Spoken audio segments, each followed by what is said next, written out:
할렐루야. 오늘은 시편 8편의 주 본문과 에베소서 5장의 병행 본문을 가지고 함께 사람이 무엇이기에 라는 주제를 가지고 하나님의 은혜를 나누려고 합니다. 먼저 시편 8편의 본문 말씀을 한번 살펴볼 텐데요. 인간을 바라보는 두 가지 시선을 오늘 이 본문을 통해서 느낄 수가 있습니다. 먼저는 우리 인간이라는 존재는 정말 보잘것없는 존재다. 또 그렇게 보이는데 사실은 하나님께서 그런 우리를 너무나 귀하게 만들어 주셨다는 것. 두 번째로 그러한 인간, 우리 존재가 죄를 짓고 타락해서 서로를 원수로 대하는 현실의 그런 모습을 볼 수 있습니다. 사실은 하나님께서 더불어 살라고 만들어 주신 게 바로 우리인데요. 그런 서로에게 이웃이 되어주지 못하고 오히려 원수가 되는 그런 현실의 모습을 오늘 8편 본문 말씀을 살펴보면서 어렵지 않게 찾아볼 수 있습니다. 그럼에도 불구하고 하나님의 세계가 얼마나 장엄하고 위대한지 아름다운지를 나타내는 것이 바로 오늘 시편 8편의 찬양의 시인데요.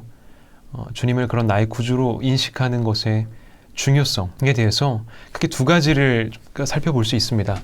첫 번째로는 삶의 중심이 변화됨으로써 우리에게 찾아오는 그런 행복이고요.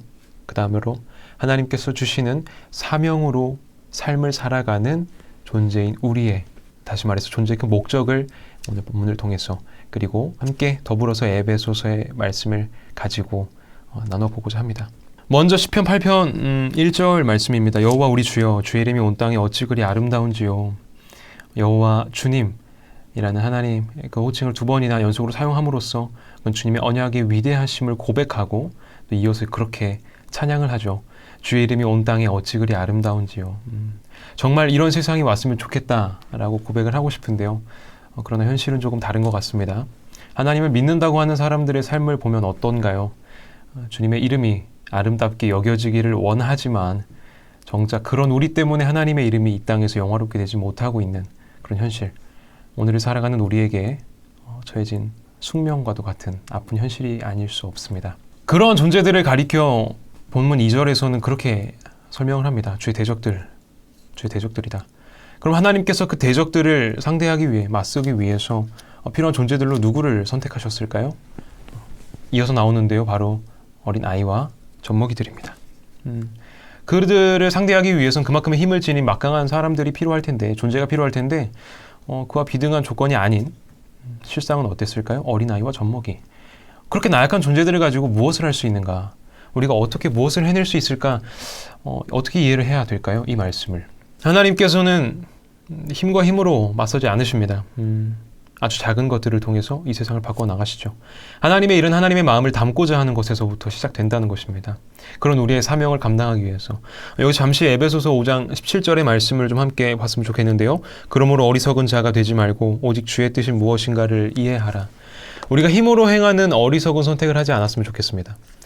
대신 주님의 뜻이 무엇인지를 이해하고 그것을 닮으려는 시도가 요구된다는 것이죠. 다시 시편으로 돌아와서요. 3절 말씀입니다. 세상에 이런 존재가 있습니다. 하나님이 손수 만드신 하늘과 달과 별과 들이핀 모든 그 자연들까지 하나님의 놀라운 솜씨를 우리가 이해하게 됐을 때, 알게 됐을 때 그러한 신비로움 안에 머물게 되면 우리는 정말 부러울 것이 없을 것 같습니다.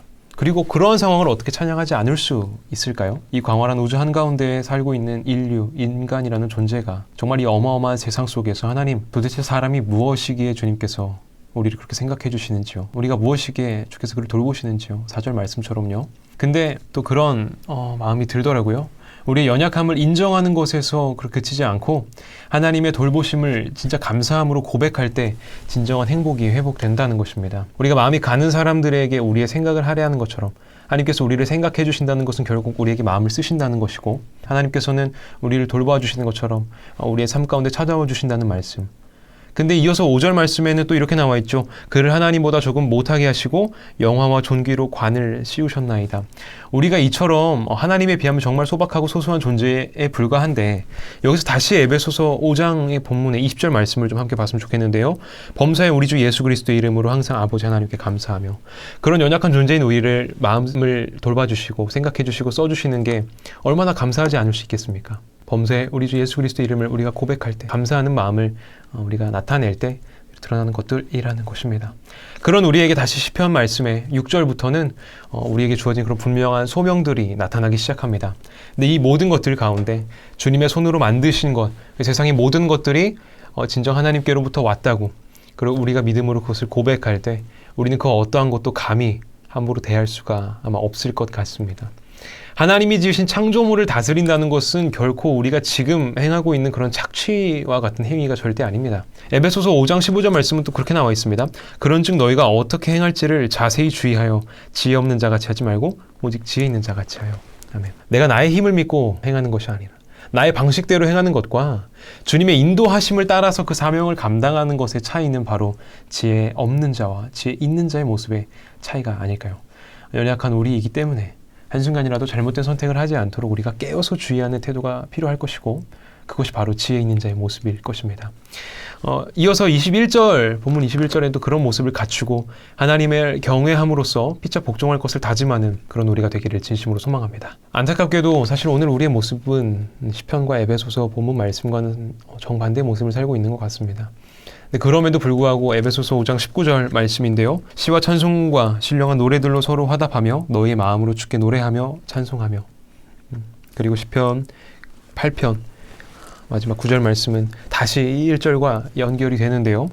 여호와 우리 주여, 주의 이름이 온 땅에 어찌 그리 아름다운지요. 오늘 말씀을 함께 은혜를 나누면서 정말 우리가 이 어려운 시대 가운데 그럼 우리의 마음과 뜻을 지혜롭게 판단하고 또 그런 하나님이 만드신 이 세상 가운데 우리가 비록 정말 그렇게 연약한 존재일지라도 그런 우리를 만들어주신 하나님의 진정한 목적을 기억하고 다시금 주님, 우리가 무엇이길래, 사람이 무엇이기에 우리 그렇게 생각해 주시고 돌보아 주시는지 그런 기쁜 마음을 고백하는, 찬양하는 저와 여러분 다 되시기를 주님의 이름으로 소망합니다. 아멘.